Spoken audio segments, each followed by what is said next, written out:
Welcome to the Money Over 50 podcast, brought to you by Dallas Davison and Michael Hogue from Money Over 50 Financial Advisors.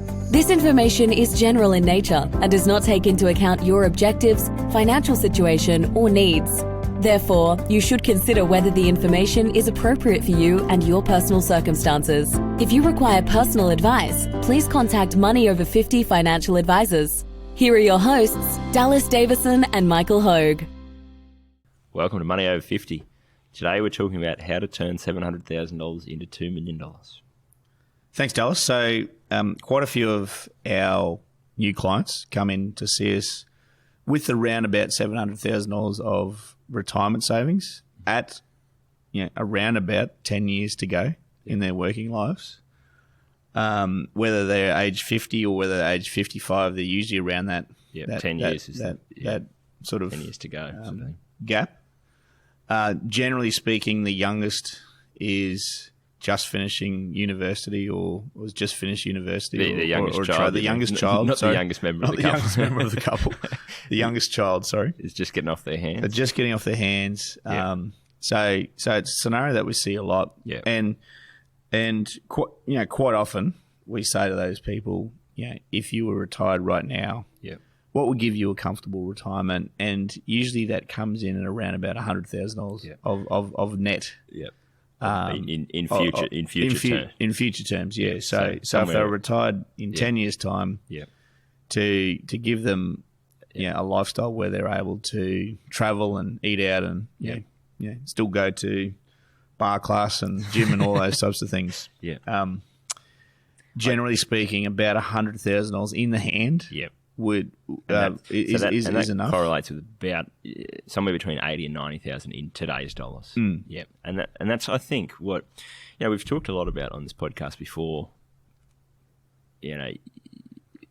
People might spend about $60,000 a year. I don't know about you, but I think this is where we've sort of just gradually revised that a bit upwards, because what we're seeing practically now as clients of ours are actually entering retirement is that they really don't want to cut into their lifestyle at all. And most people that are coming to see us, it's because they, if you don't care what your retirement looks like, you don't go and see a financial advisor. Most people who are coming to see us, they have an idea in their mind of what they want their lifestyle to look like. And it suggests somewhere around, between $80,000 and $90,000 a year in today's dollars. That's, to me, the figure that the average person, if you have that amount of money, you don't really have to think about money. So it sort of sounds counterintuitive to say that you think about what's the amount of money that you don't have to think about money. And it's not to say that they can go and use private jets and all the rest of it. But if you've got $80,000 a year versus $60,000 a year, the difference in that to me is not so much, hugely luxurious things. It's just the fact that you go and do your exercise classes and you go to dinner with your friends, or you go and do that holiday or whatever once a year, without really having to think too hard about have you got enough money. So that's kind of where the 700 and the 2 million come from, is that 700 is where on average people are coming to us with now. And once you sit down and work out their lifestyle, the way they want to live, 2 million is sort of roughly that target that they really want to shoot towards or should be shooting towards. Yeah, and again, no preparation's gone into this today. We want to speak conceptually. I mean, people listening are going to be 55 with $600,000 or 55 or 56 with $800,000. So they're not going to have $700,000. But it's not going to be exactly 10 years to their working life. The youngest won't be exactly finishing university right now. But I think so it's I guess just we just wanted to go in chronological order and just take the listeners through step by step what you actually need to do over that period of time to get $700,000 to turn into $2 million. And I think the key as well with this is the reason why we wanted to do this in a very conceptual chronological order is that at different times there's a different focus, if that makes sense. And so you kind of going, right, if that's you now, what's the immediate focus need to be, and then what do you need to be focusing on down the track, and what are the different levers that get pulled at different times. So let's use this example of John and Jane Smith, because that's what I always call them when they come in, and they've got $700,000, and the youngest is just finishing up uni and being off their hands, and they've normally just paid off the home, and they're ready to, okay, what do I do now with 10 years to go to work? So what's the first thing that you'd be looking at with them, Michael? So we'd actually look at where that money is asset allocated, and the $700,000. The $700,000. So let's have a look at what your current retirement savings are. Most of it would generally be in superannuation. Yep. Occasionally there'd be money outside, maybe in a rental property somewhere, or outside investments. But what we'd actually look at is how hard is that money working now, and how hard do we need that money to work to get to $2 million? And we'd actually, broader than that, we'd actually give that money a job. Yeah. So we're a big believer in that money has to have a job. Yeah. And the job of that money, if we sat down with that couple and said, okay, well, to again, assuming that $100,000 of net income is where they need to be in 10 years' time per year. So they need to pull out $100,000 a year in the hand to live that lifestyle. Mm-hmm. The job of that $700,000 over the next 10 years would be to get that to $2 million. So we'd broadly look at, okay, what is the job of that money? Yeah. So that's really step one, I guess, is that because it's really about step one is about what you've already got. And so, like we say, if you've got $700,000 worth of retirement savings, the first lever that you want to pull is we have done the hard yards to build that up. Now, is that money working as hard as it possibly can be? And if not, let's get that happening. Let's make sure that over the next 10 years, the retirement savings that you've already built up is going to then do a lot of the work for you if you get that working hard. So. And generally speaking, and I should point out that this is all generally speaking. We should just stop saying generally speaking. Generally speaking. It's generally speaking the whole way through. So people, generally speaking the whole way through. So people come to us, when we look at that $700,000 in this example, what we see is that about 30% of that money is sitting in cash and fixed interest. Yeah. And typically, John and Jane Smith, who are seeing us for the first time, probably seeing a financial advisor for the first time, don't really understand the breakdown of where that money is sitting. So how much is in Australian companies, how much is in global companies, how much is in property, how much is in cash and fixed interest. So typically what we see is about 30% of that $700,000. $210,000 is sitting in the bank, not pulling its own weight, especially in today's interest terms. Yeah. So and the key there as well, I think, Michael, is that when we ask that question of how are your current retirement savings invested, most of the time people don't know. And so if you're sitting there thinking, geez, I don't know how my super's invested, you're not on your own. This is a very common thing, and that's part of our job here is to people will often come in and say, I've got a Sun Super account or a Q Super account or a MLC account or whatever super fund. And when you say, how is that money invested right now? What's it doing? What asset classes do you own with that money? They'll basically shrug their shoulders and don't know. And then when you look into it, it's normally in a balanced or a life cycle or a sort of a default investment option that's happened on their behalf. And we've talked about this in various podcasts before, that that's completely normal. It's not as though that was a poor decision that I made. It's just that's the path of least resistance, is to end up with your money in there. But that's what is practically happening behind the scenes, is that if you've got that money in your default investment option, it's probably about 30% invested in cash. And when you look at your statement, it doesn't say, okay, of your money in super, 30% invested in cash. It'll normally say it's in the default or the balanced or the lifetime sustain or the whatever the pre-mixed term is for that. But that's what's going on behind the scenes. That's the first thing we look at is let's give that money a job. Let's get it working for you as hard as possible. Digressing slightly, I heard of a new pompous term the other day for that. It's called a portfolio X-ray. So that's part one of what we do. I mean, if that helps you conceptualize what we're doing at that point in time, then we can use that term, portfolio X-ray. But what we're actually looking at... We're never going to use that term. We're never going to use that term. What we're going to say is we're going to take a look underneath, or we're going to pull apart what you're actually invested into. Because you're right, Dallas. Where's that money invested? People will say it's in Australian Super, or it's in Q Super, or it's in Sun Super, or it's in Colonial First State. not really appreciating, and they shouldn't appreciate necessarily the percentage that's in growth assets. Yeah. So, good quality Australian companies, good quality global companies. Yeah.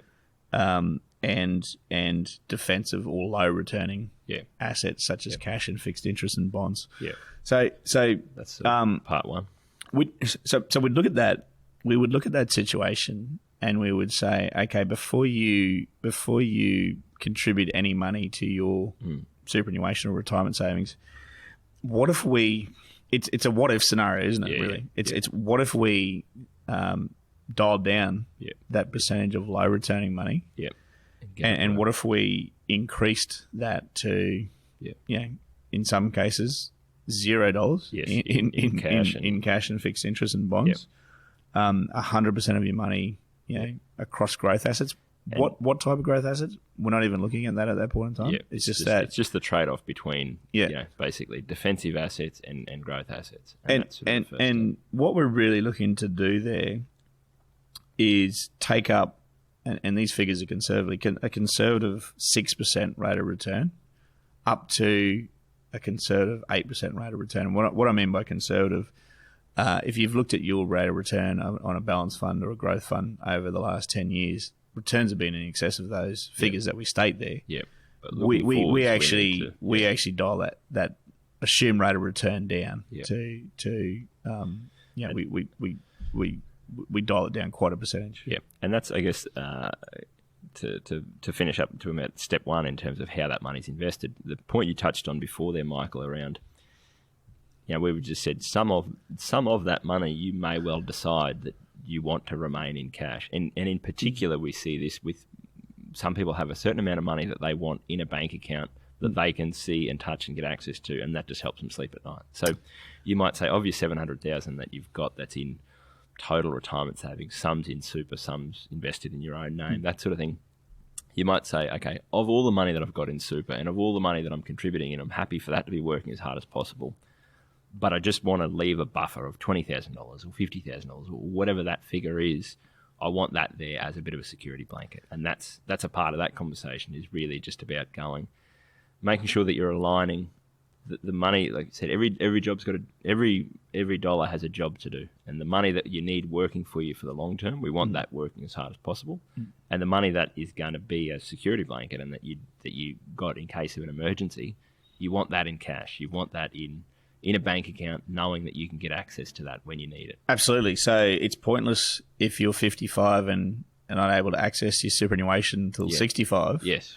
Assuming that you're going to work through till then it's pointless to have that cash inside of your superannuation fund. If you need to get at it, you want it in your own personal bank accounts. And that's what we're talking about. It's not to say that everyone should be 100% invested in growth assets or that there's a set percentage that you should be. It's around getting the right assets owned within the right structure. So like we said, normally that's a simple breakdown, is to go, let's get your superannuation money working as hard as possible, and then let's work out how much do you need in your own name that's still there in bank accounts, so that you've got access to an emergency, and it's just going to help you sleep at night and not have to worry about what happens if you get sick or you lose your job or something like that. So that's sort of step one, is to, and I guess if you look at it as chronological, that's almost, what do we do with the stuff that you already built up? And now we're looking at that as, by the time this podcast comes out, it's going to be around the end of the financial year, which I love doing a first meeting with someone in May or June of the financial year, because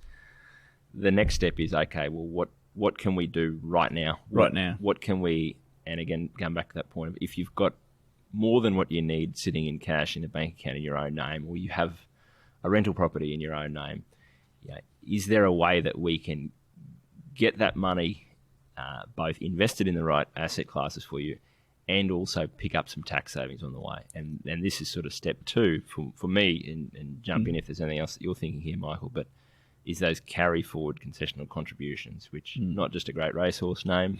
We've done a few podcasts about this. It's a fantastic way to pick up a pretty big tax refund in that first year, is catching up on the concession, the before tax contributions to super that you could have made for the last couple of years. And it's normally a good way to get some of the money in your own name, get it into super, claim a tax deduction for it, and pick up a really big refund for some people. Yeah, so and a really simple analogy there is that if John Smith's employer had put in $10,000 a year into superannuation and he hadn't put any money in, recognising that he has been able to put in $25,000 a year, in the current financial year, which is 2020-21 that we're recording this, John can go back to 2018-19 and say, okay, my employer put in 10 there, I was able to put in 25, I didn't. Yeah.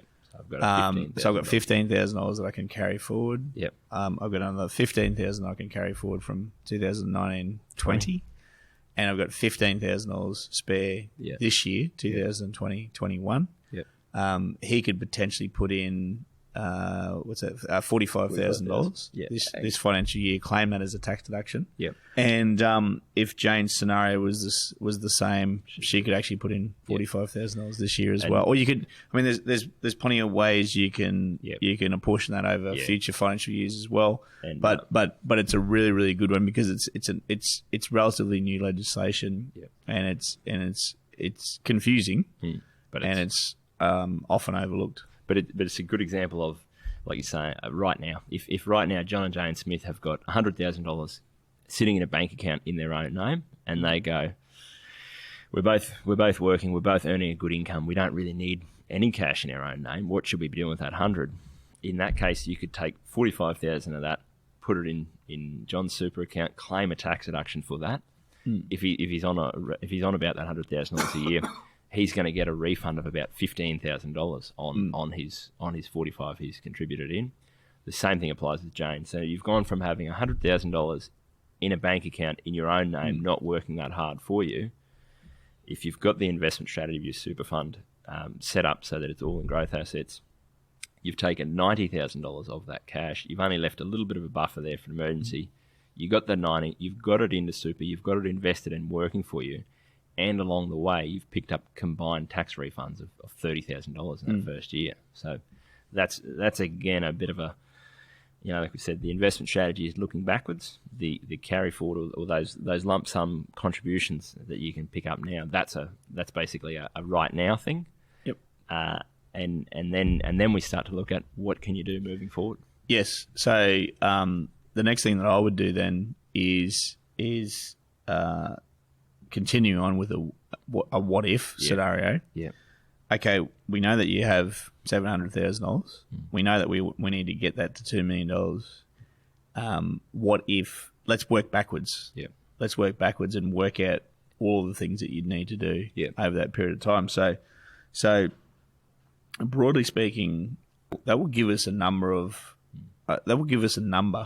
and that number is the amount that these people need to put into superannuation every single year. Before we look at tax deductions and things like that, which will come up, this is just purely what is that number going in. So for a lot of people, that number is actually maxing out their concessional contributions each year. So that's the $25,000. So for John and Jane, you might say they've made their lump sum contributions in June of this financial year, so they've used up all the limits for last year. Moving forward, assuming that they're still getting $10,000 a year going in from their employer contributions, you might go, okay, let's on a pay cycle basis, on a fortnightly or a weekly or a monthly basis, let's contribute into super the amount of money that's going to bring you up to that $25,000 limit each year.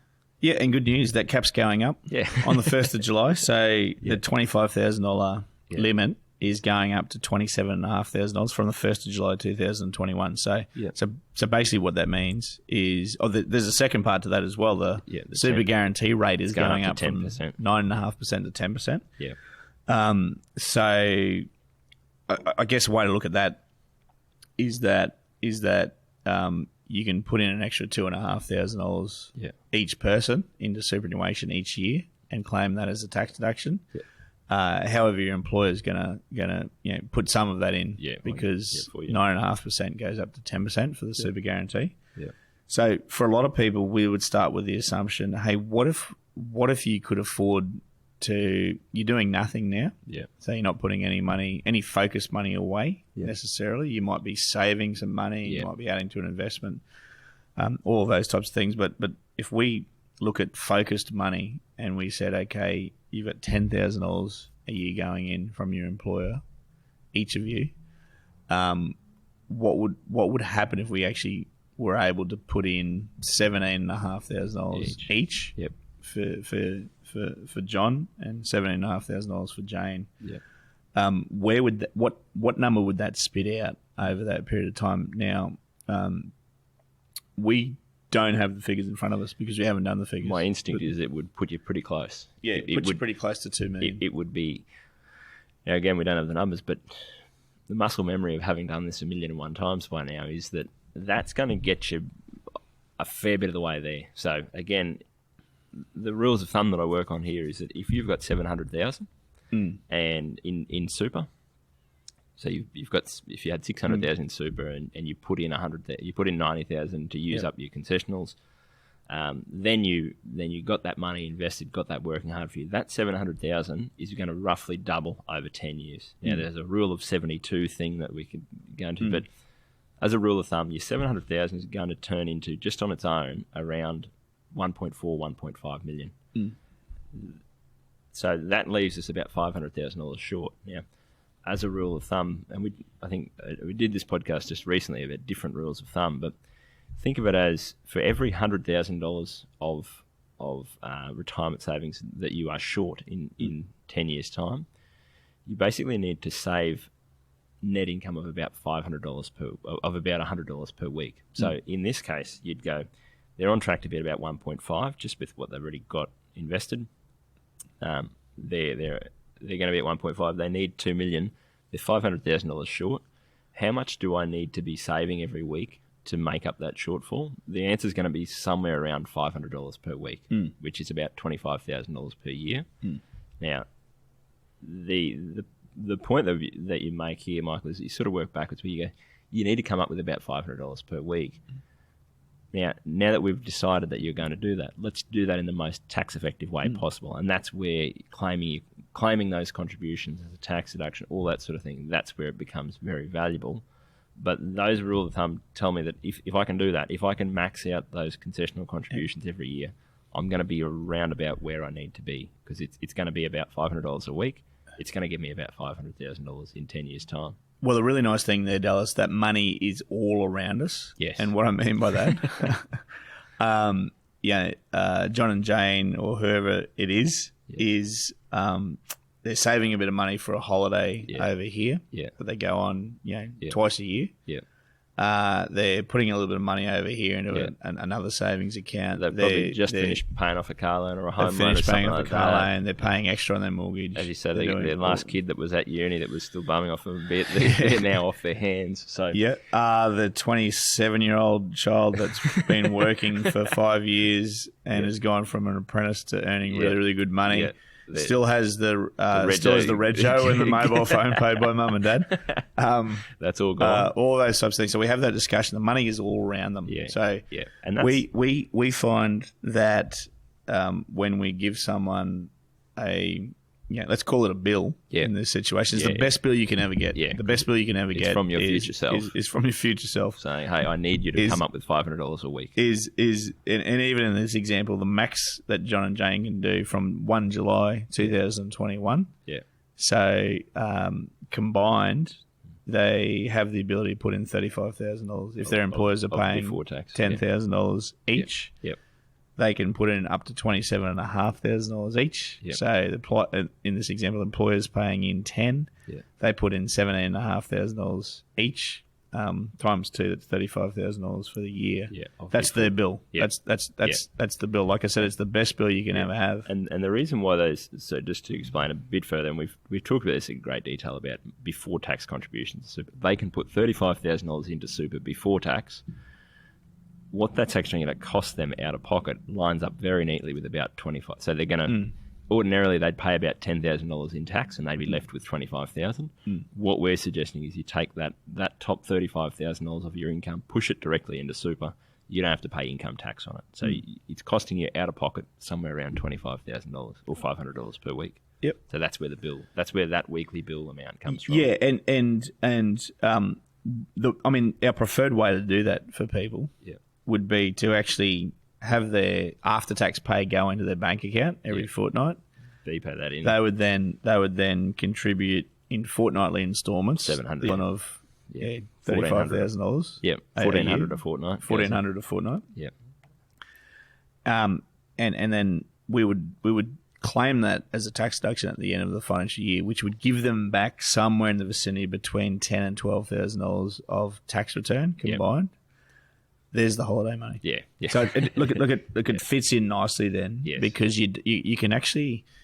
The way that they were doing it before was we would I would call it unfocused saving. So a bit of money a bit there, a bit there. What we're talking about now is focusing that into fortnightly instalments of $1,400 between them into their superannuation funds. Yeah. We claim that as a tax deduction at the end of the financial year. Hey, we don't need to save for a holiday $12,000 over here for a holiday. Yeah. We focus that money into superannuation because we now have tapped into that being tax deductible. That's about what they would get back in tax deduction. And so I guess just to where that puts us is, I guess, what we would consider the end of the initial process, because what we've done is step one is to get the money that you've already got saved working for you as hard as possible. Step two is, pick up some of those lump sum tax savings from your carry forward contributions and getting the money invested in the right way in the right ownership structure, so whether that's through super.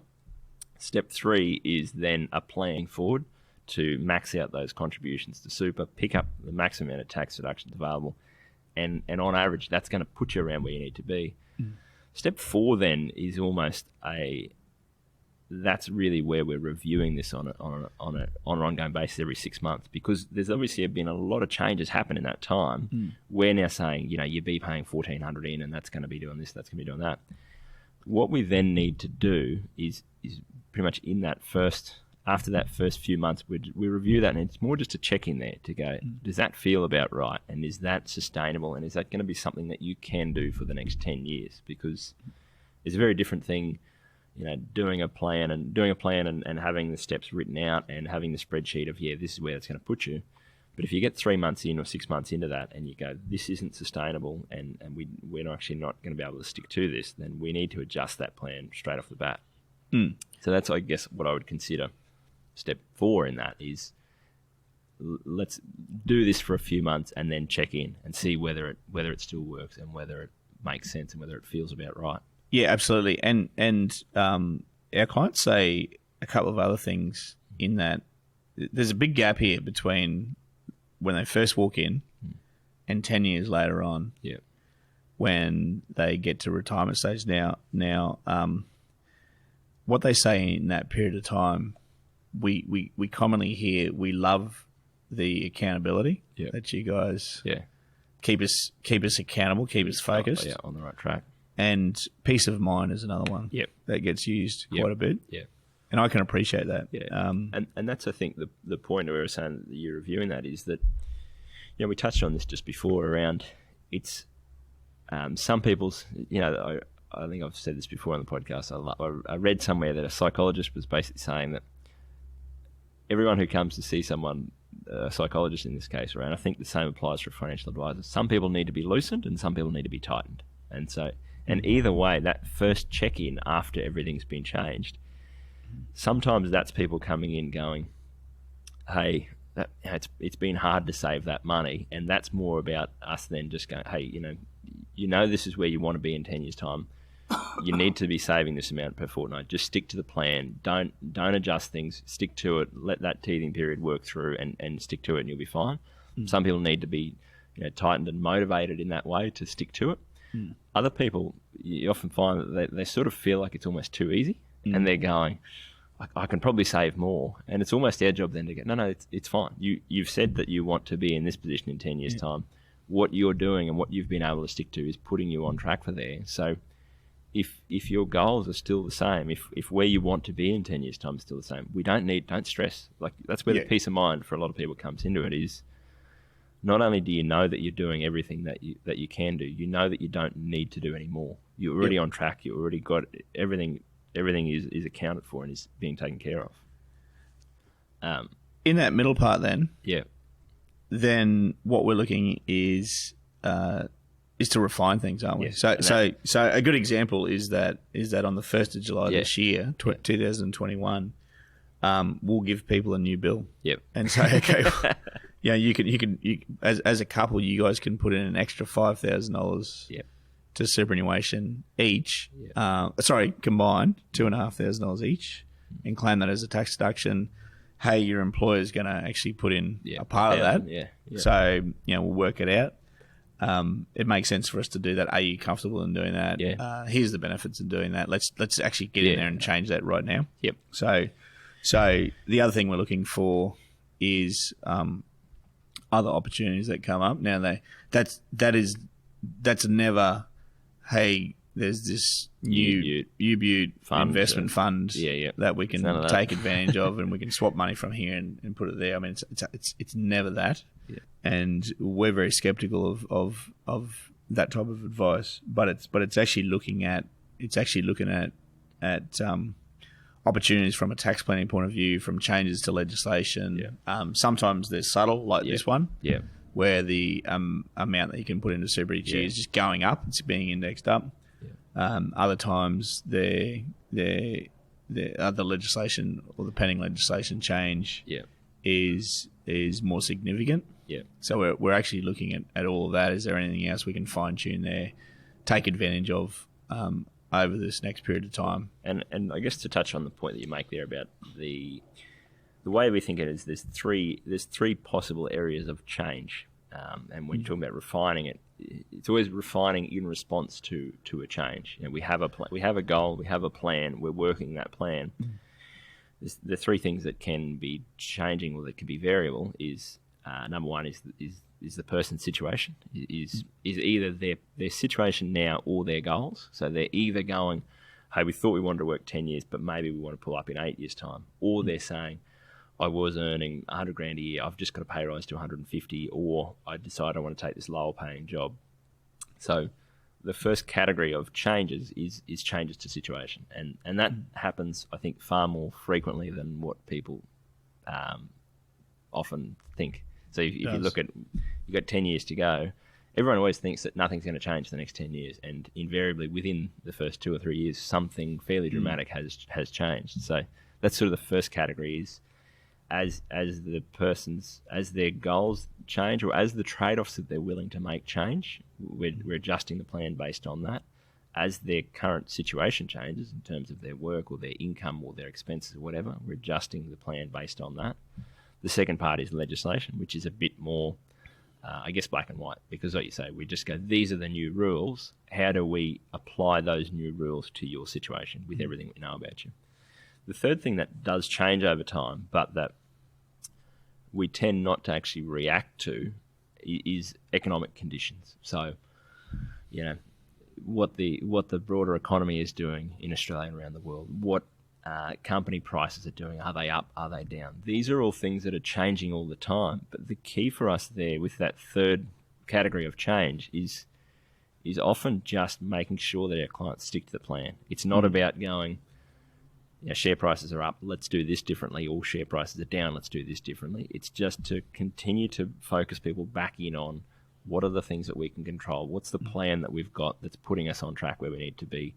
Let's just keep sticking to that and not get distracted by that movement in the short term. So, that's, I think, those three categories of what I think about when we talk about refining that for people, is that it's not a situation where people come in for a meeting and we sit down and we talk about the Cowboys for half an hour or the weather. Yeah. Okay, well, what are we going to do?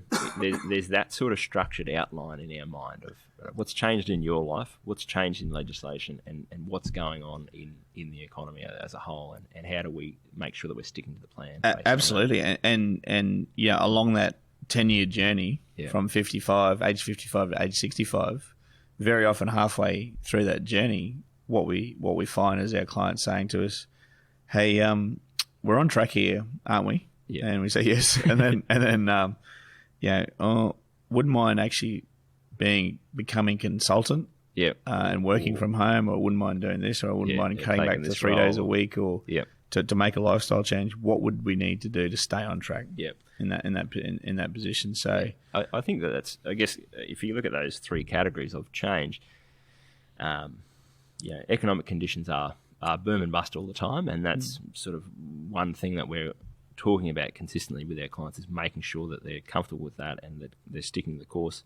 The other two categories, the legislation changes and the personal situation or the goals changing, what I tend to see is in the first 5 years of that 10-year plan, the goals don't tend to change too much. For the first 5 years, people just sort of put their head down and go, this is what we're doing. And so it's more legislation change and amending that, and you're sort of having to think longer term about legislation and how that impacts things. I think you're dead right about that 5-year mark. It tends to swap a bit, and you still have all the same issues with legislation and the new rules and the rest of it. But that the goals or the plan tends to change more frequently than I would say, where there's people that sort of spend the first 5 years getting comfortable with the idea that we are going to be on track to be where we want to be. And then you spend the last 5 years going, okay, well, is that actually where I want to be? Or, when do I want to retire? When do I want to cut back? What does that look like? All those sorts of things is definitely, I find, more in the back half of that 10-year plan. And it's a great position to be in, and a lot of fun for us talking about that with our clients, because you've sort of done the hard yards, got yourself there, and then it's about adjusting that. But you've already done the groundwork. You've got that foundation set. So we're getting close to the 10-year mark. That 10-year mark. Yeah. And Australia has a very, very unique tax position in that where we want our money to end up for John and Jane is we want them to have approximate equal balances. Yeah. And we want that money to be in superannuation on the day that they retire. If we could get all of their assets into superannuation on the day that they retired, that's where we want it. Yep. Because from that point in time, each of them has up to $1.7 million now from the 1st of July 2021. It's currently $1.6 million as a limit. So they have up to that they can actually open a 0% tax superannuation fund up to $1.7 million each. So in this case, John and Jane have got $1 million each. They've got $1 million each. They're well under that figure. Gives them a combined balance of $2 million. They can move all that $2 million in superannuation into a 0% tax environment when they retire. And there are, if you're a new listener, there are plenty of podcasts that we love this. This is we love a tax-free environment. What's unique about this in Australia is that you effectively have a tax-free. John and Jane Smith effectively have a tax-free company. Think of it in those terms. Yeah. Or a tax-free trust in those terms. Yeah. Conceptually, picture that in your mind. Yeah. Their superannuation becomes a tax-free company or a tax-free trust, if you like to think of that, that holds their assets from the time that they're over 60 and retired. Yeah. So what we mean by that, they've effectively got $2 million in this example, and the rate of return on that, if that rate of return is, say, 8%, then they have $160,000 of fund earnings that they pay $0 in tax on. Yep. They can also then deduct their, in this example, $100,000 of income that they wanted each year. Yep, and they pay no $0 in tax on that. On now, the income they draw out. What's unique about that, and that's the legislation is they can do that for the rest of their lives. Yep. So what's unique about Australia is that usually if something's tax free down the road, it's not tax deductible to get it in, to contribute to that. Yep. In Australia, you get a tax deduction on the way in up to those concessional contribution limits. Yep. And it's tax free on the way out. Yeah. And it's tax free while you hold that money there after age 60 in that 0% tax environment. So it's quite unique. Yeah. We do pay, because that's not the same in the UK or in the United States. Yeah. So you only get a tax deduction on one of those. Yeah, either on the way in or it's tax free on the way out. The trade-off is that we have some of the highest income tax rates in the world. Yep. But again, that's just another reason why you'd want to be tapping into the tax deductions every single year. Yeah. By contributing your money up to those concessional contribution limits into superannuation.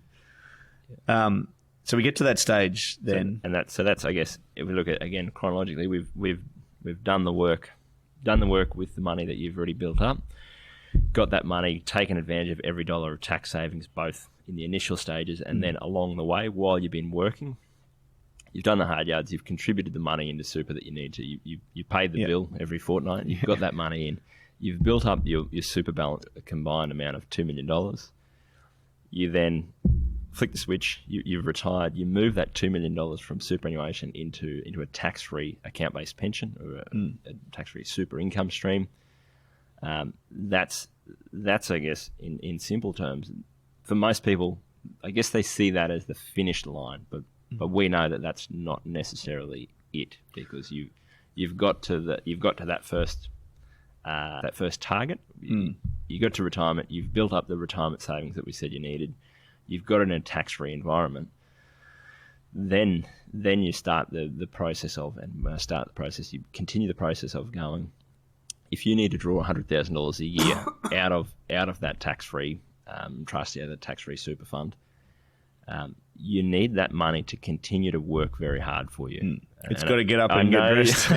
I knew you were about to say Dallas hates this, but for regular listeners, you'd be familiar with the analogy that I use. Yeah, the day that you retire, your money. Think of your money in your superannuation fund now as having to get up and get dressed and go to work for you. Yeah, and it has to work hard for most people. It has to work hard. Yes.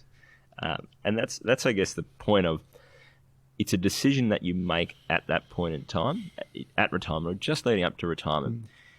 For a lot of people, that's a conversation that takes we're talking about that in the last couple of years leading up to retirement, is we almost want to come up with a system or a series of rules around how are you actually going to draw your income in retirement, and how does that money need to be working for you so that you can stop working. So, for example, you might say that I've got $2 million in my super that I'm moving into in my tax-free environment. I'm going to draw $100,000 per year out of that, and I'm just going to draw that out on a flat fortnightly basis, and I'm going to leave that full $2 million fully invested. Or you might change how you actually draw that income out. It might not be on a fortnightly basis. It might be on an annual basis. You might slightly change the investment strategy of how that money's invested, those sorts of things. You might have a plan for when company prices drop by 20, 30%, I'm going to change where I draw my income from. There's a heap of different things that you need to think about then when you enter retirement, because you are then living on that. You're living on that money, not on the money that you're getting from your employer every fortnight. It's the way that I think of it is that we won't know what that next 30 years of your life looks like, but we need to have a plan and a series of rules in place so that you're comfortable as you enter retirement. You know, this is what we're going to do. This is how we're going to draw income. This is where it's going to come from. This is what we're going to do when markets drop. This is what we're going to do when they go up. Now, like any plan, it may not always survive contact with the enemy, but I find for a lot of people that is a very, very comforting thing, is to know this is the system, this is the rules, this is the plan, rather than getting there and going, well, we've done it, we've got our 2 million, now what? Oh, geez, I don't know, it sort of depends on things, how much can we draw, and it sounds, I don't know, for a lot of people, I think that discipline or that system takes away a lot of that stress. In the same way that when you're working, if we are saying you are going to be paid this amount of money every fortnight, you don't have to stress about it, you have to think about it. The same thing applies at the other end, is in those early years of retirement, you want to know, this is how I'm going to draw my income, this is how much it's going to spit out, this is what I've got to live on.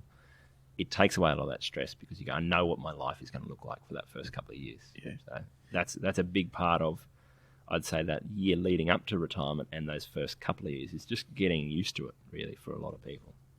Yeah, look, absolutely. And I mean, one of the hardest things I think to conceptualize is that this bucket of money that I have, or that we have, has to last us for the rest of our life, and we have to convert this somehow into an income stream. Yes. Yeah. As opposed to a lump sum of capital. Exactly right. And I won't go back into it. I think you did a great job of explaining that, Dallas. Yeah. There's so many factors that go into actually how hard do we need to work that money? What's the fallback position that we have? Yeah. How much can we draw out? How much can you draw out? And there's different preferences, because if you if you have the variability, if you can afford variability in your income, you've got a lot more options there because you can dial up or dial down depending on the fluctuations of those growth assets. One thing's for sure, what doesn't work is putting all that money in the bank account and getting term deposit rates of interest on that. Recognizing that by the third year of your retirement, and just think of how quickly 3 years goes by.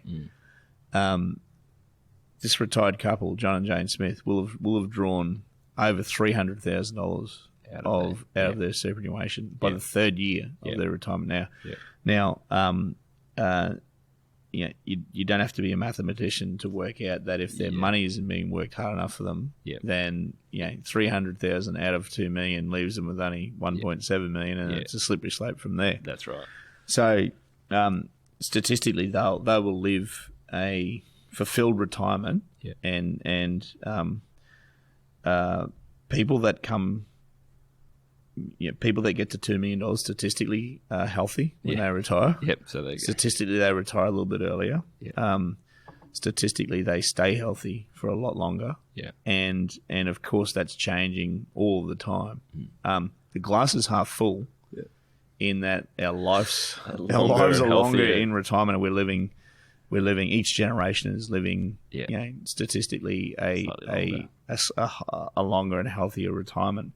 The glass is certainly half full. I guess the challenge is funding that. We got to fund it. And I think that's a great way that you put that. Is it's a change in mindset. Is that there's a bucket of money there, or but it's not a bucket of money that I'm just scooping.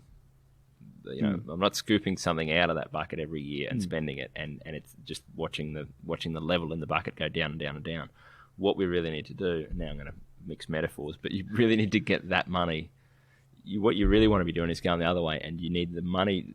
You need that to be growing every year so that you can be taking that bit off the top. And that's going back to the point around, by this point in time, most of our clients, we know whether they need to be loosened or tightened. And I've talked about this before, I think, with some people in retirement, for some people, the hard thing in that first couple of years is for them to understand that, no, just because you got $2 million doesn't mean you can spend whatever you want every year, because there needs to be a system for how much you can spend so you don't run out. So some people need to be tightened in that way and say, hey, be careful. It's not just an unlimited pool of resources that you can just spend whatever you want. But what we often see is people going the other way, going, I'm not earning any income. You've been working for 40, 45 years, earning an income, spending that money. That stops. People have been accumulating retirement savings for their whole life, and now all of a sudden it can be a sudden shift to go. You stop. You're not accumulating anymore. You can spend the return on that money. It's fine to be able to just draw that out and spend some of it. It's very interesting. I think in that first couple of years, it generally takes, I would say, a couple of years before people can make that shift and really get their head around how to think about that money and how to feel comfortable drawing the income out that they need and spending that without either A, going too crazy and spending too much money, or B, not being comfortable doing that and not being able to enjoy their lifestyle and thinking that they shouldn't be spending as much or something like that. So that tends to be, for me, the first couple of years. There's financial planning leading up to it and coming up with those rules, and then there's just working with people through the psychology of that, which is sort of interesting. Yes, and not being psychologists. No, I mean, of course we're not. We're financial advisors, and it's fair to say that not many financial advisors are psychologists. Yeah, where we feel that we have an advantage to. Compared to an advisor that sees people from age 18 to retirement age, is that we're only having conversations with people, like John and Jane Smith, who are 55 or 60 or 65. So the conversations with people are raising the same points. These points, or they're not even raising them with you. They're just not spending the money in that example. You know what I mean? So because we see these situations time and time again, we feel that we're more skilled in being able to have those conversations. I think that's a great point, because I've even noticed that people tend to feel more comfortable everyone always thinks they're a bit crazy. You know what I mean? And so I've seen a sigh of relief almost with people in those first couple of years of retirement where, like you say, you can see that they're not really comfortable spending the money, and just to say, hey, look, this is a very common thing that happens. I've seen this many times where, here's the rules, here's the projections, here's what we've sort of agreed on. You can just spend that money. It's fine. Go and do that. And people think, well, maybe I'm just crazy. But you go, look, this is common. Like, a lot of people struggle with this. It's a part of the process. You will get used to it. I think that's a relief almost for some people to know that, okay, I'm not the odd one out here. This is a normal part of things. I'll just, like you say, we're not psychologists. I often don't know how to say to people, hey, this is how you should think about it. But just knowing that it is a common thing and that we have seen it and we've seen people work through that is, I think, a big relief for a lot of people. Mm-hmm. So we're now got to someone's a few years into retirement. They've worked through all that. They've got their system. They've got their plan. What else at that point in time? So I guess that's probably the main. That's the main. The only one that I add, because I love this, is the final stage of when someone passes away. The work that we want to do now around is that we really want to be planning for minimising tax on inheritance to their adult kids. That's really the final hurdle. Is throughout that 30 years of retirement, you need to make sure that you're drawing the right amount of money out, spending the right amount of money. Now, what we want to already have done by the time you get to retirement is structure things in a way where we're leaving the most amount of tax-free money to your adult children, if and when you hand money over to them. So there's a whole other podcast about that you can go and listen to, but I find that sort of interesting, but most people probably don't. Absolutely. But it's the sort of final piece of the puzzle. And even with things along the way of making sure that your beneficiaries are set up so that money's going between spouses in the most effective way, and that you can keep money in the most tax advantage environment when one of the members of the couple passes away, helping them work through the paperwork and the logistics of that, which Kylie is an absolute expert at, all those sorts of things. So even at those final stages, unfortunately we have seen that with a few clients. We've had to work through that, and it's, I think, a big relief for the client, a big relief for us to know that we've already done the work to plan for that, and it's then just a matter of making sure that we can help with the logistics of it. Absolutely good point to wrap up. So if any of this resonates with you, if you'd like to reach out to us at podcast@mo50.com.au, we'd be more than happy to set up a Zoom meeting with you if you're not local to our region, and we can start to talk about how we could play a part in what you'd be able to achieve, and even where you'd need to get to in order to have a fulfilled retirement. Thanks for listening. Thank you for listening to the Money Over 50 podcast with Money Over 50 Financial Advisors. We look forward to catching up again soon.